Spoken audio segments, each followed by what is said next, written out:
بسم اللہ الرحمن الرحیم۔ السلام علیکم۔ آج کا جو ہمارا ٹاپک ہے وہ مولانا ابوالکلام آزاد کے بارے میں ہے۔ یہاں پہ 6 کوسچن دیکھیں۔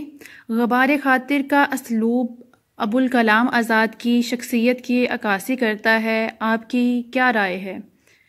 یہ آپ کو میں پہلے سے کوسچن اس لیے دکھا رہی ہوں، سم ٹائم لیکچرز جو اپلوڈ کیے جاتے ہیں آپ کہتے ہیں کہ کیا کوسچن آئے گا، کس طرح کوسچن ہوگا، تو ہم اس کو لکھ سکتے ہیں، تو اس کے حوالے سے آپ کو پہلے سے بتا دیا جائے۔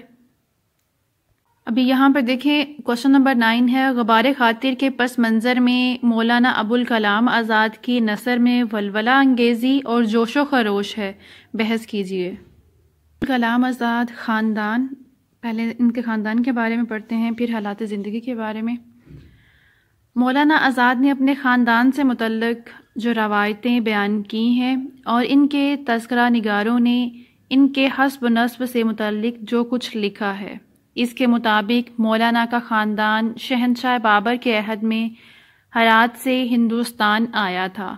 اہل خاندان کس حیثیت سے آئے اور کیوں آئے، اس کے متعلق کوئی روایت یا تذکرہ نہیں ہے۔ یہ کہنا مشکل ہے کہ وہ ہرات سے چلے تو ہندوستان کے حدود میں داخل ہوئے ہو۔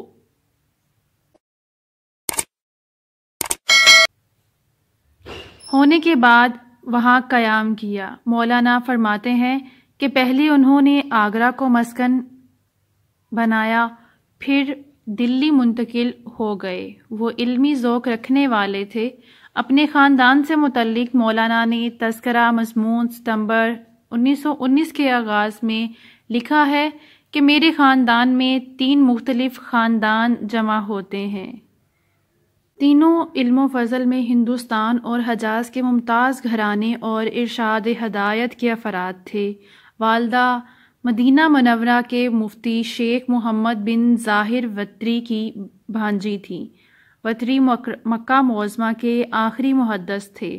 حالات زندگی، مولانا آزاد ذی الحج 1355 ہجری مطابق 1888 محلہ قدوہ متصل یا منسل باب الاسلام مکہ معظمہ میں پیدا ہوئے، اور گوگل کرنے سے یا کہیں بھی جو نالج ہے اس میں یہی بتایا گیا ہے، مکہ معظمہ صرف بتایا گیا ہے، محلے کا نام نہیں بتایا گیا ہے۔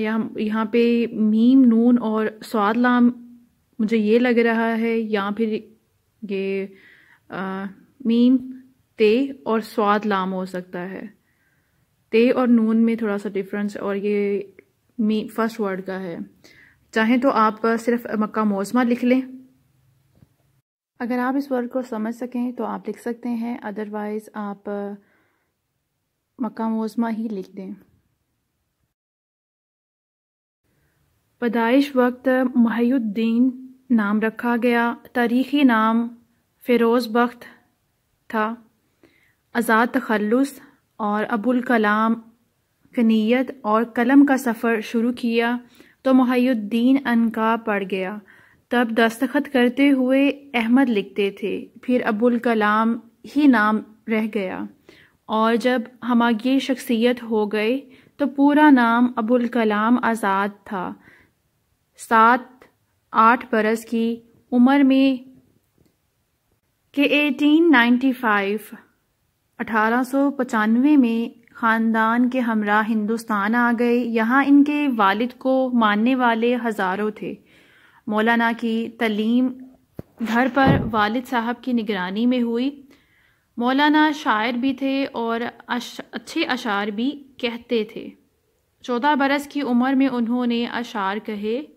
یہ 2 اشعار ملاحظہ فرمائیں۔ رہوں نرم دل کے دوست کی مانند رو دیا، دشمن نے بھی اپنی مصیبت بیاں کی۔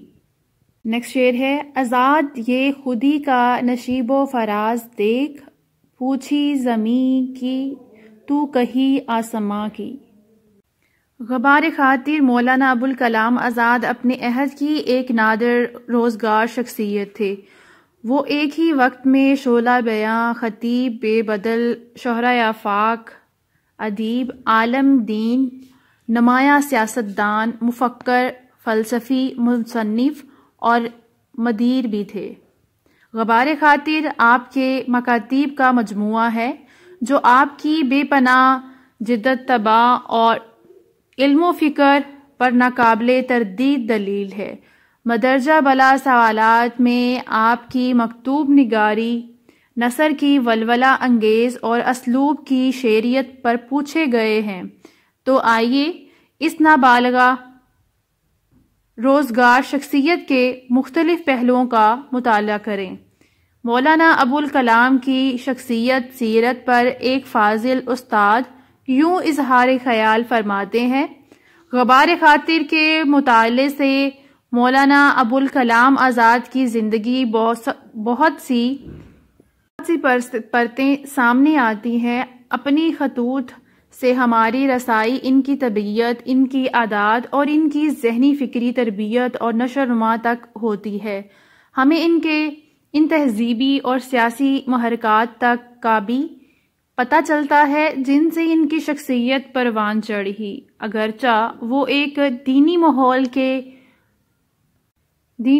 کے پروردہ اور ایک مذہبی گھرانے کے چشم چراغ تھے، لیکن ان کی آزاد خیالی نے انہیں صراط مستقیم سے ہٹا دیا، مگر آخرکار انہوں نے مذاہب کی چھڑی تلے پناہ ڈھونڈی اور ترجمان القرآن کے عنوان سے ایک کلام پاک کی تفسیر لکھی۔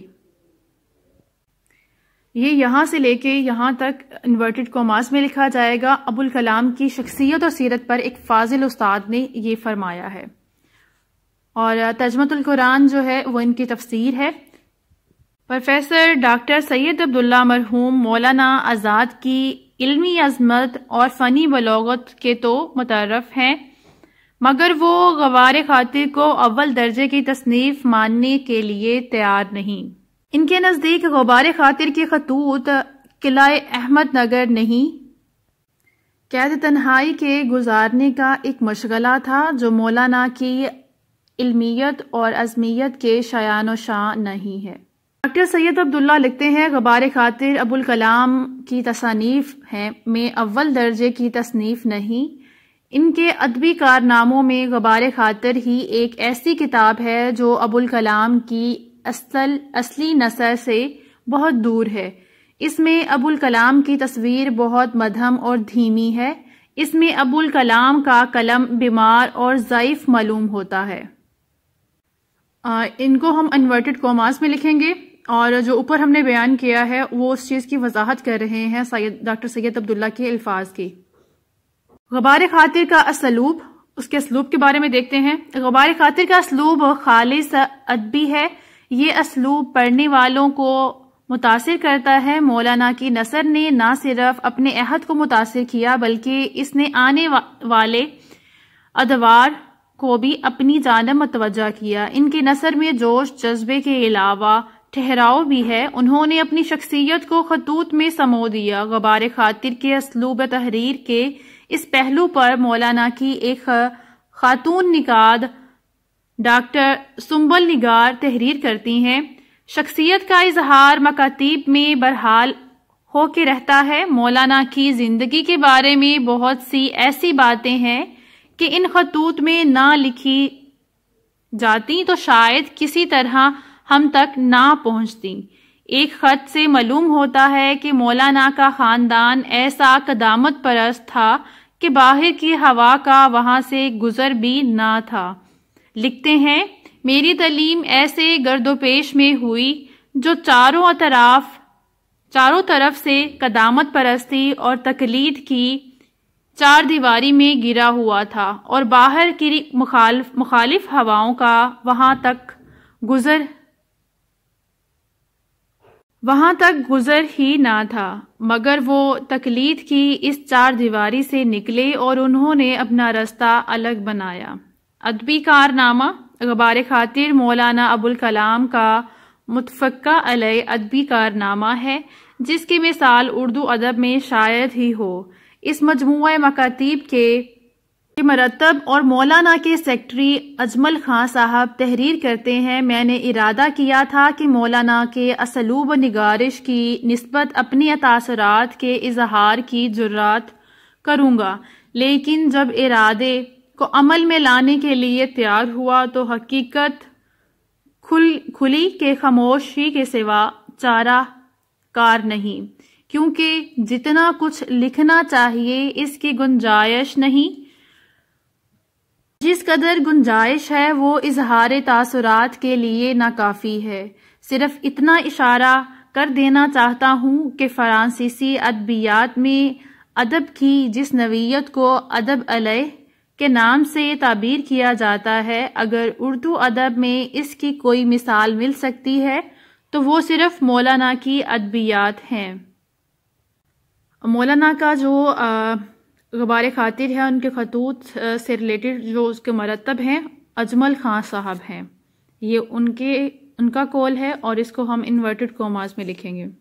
پروفیسر آل احمد سرور مولانا کے الفاظ میں غبار خاطر اس لحاظ سے وہ ادبی کارنامہ جس میں مولانا شخصیت، افادہ، مزاج، ذوق اور ان کی دلچسپیوں اور مشاغل، فلسفہ، مذہب، فنون لطیفہ اور تاریخی معلومات کے متعلق بڑے دلکش اشارے ملتے ہیں۔ غبار خاطر کے ایک خطوط میں لکھتے ہیں، گزشتہ 25 برس کے اندر کتنے ہی سفر درپیش ہوئے اور کتنی ہی مرتبہ گرفتاریاں ہوئیں، لیکن میں نے اس درجہ افسردہ خاطر اسے کبھی نہیں دیکھا۔ کیا یہ جذبات کی وقتی کمزوری تھی جو اس کی طبیعت پر غالب آ گئی تھی؟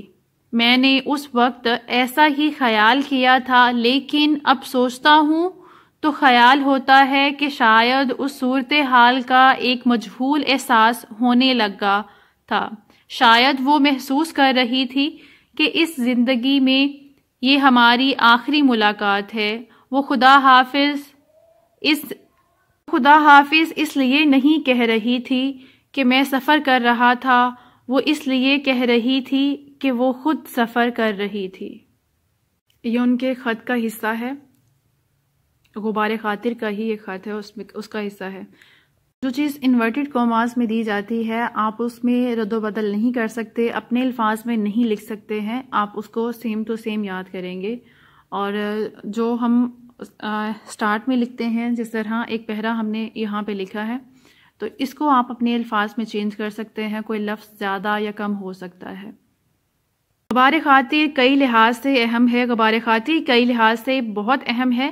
اس میں مولانا مرحوم کے حالات بالخصوص ابتدائی زمانے کے اتنی شرح اور نسبت سے کسی اور جگہ نہیں ملتے جتنے اس کتاب میں ہیں۔ ان کے خاندان، ان کی تعلیم اور ان کی تفصیلات، عادات، نفسیات، کردار، اوبال، عواطف اور ان کے کردار کے تشکیل کے محرکات، ان سب باتوں پر جتنی تفصیل سے انہوں نے ان خطوط میں لکھا ہے اور کہیں نہیں لکھا، اور ان کے سوانح نگار کے لیے اس سے بہتر اور مؤثر کوئی ماخذ نہیں۔ پروفیسر عبدالقوی دستوری لکھتے ہیں، غبار خاطر کے مطالعے سے مولانا آزاد کے مزاج، ان کی دل کی